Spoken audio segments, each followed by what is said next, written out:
والسماء ذات البروج واليوم الموعود وشاهد ومشهود.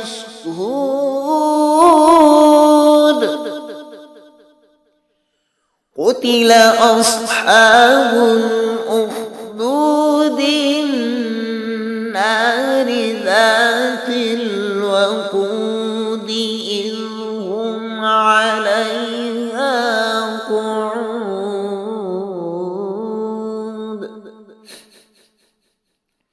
وهم على ما يفعلون بالمؤمنين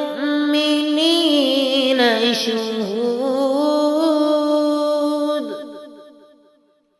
وما نقموا منهم إلا أن يؤمنوا بالله العزيز الحميد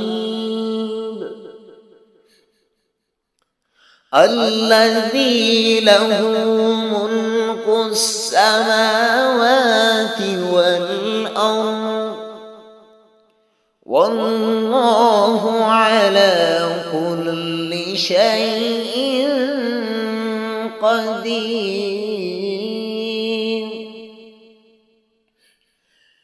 إن الذين فتنوا المؤمنين والمؤمنات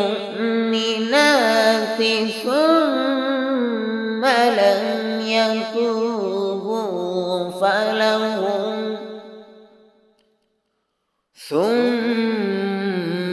لم يتوبوا فلهم عذاب جهنم ولهم عذاب الحريق. إن الذين آمنوا وعملوا الصالحات لهم جنات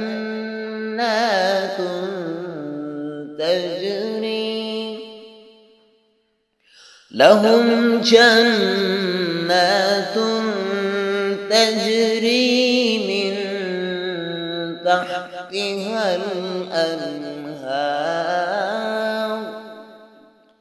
ذلك الفوز الكبير.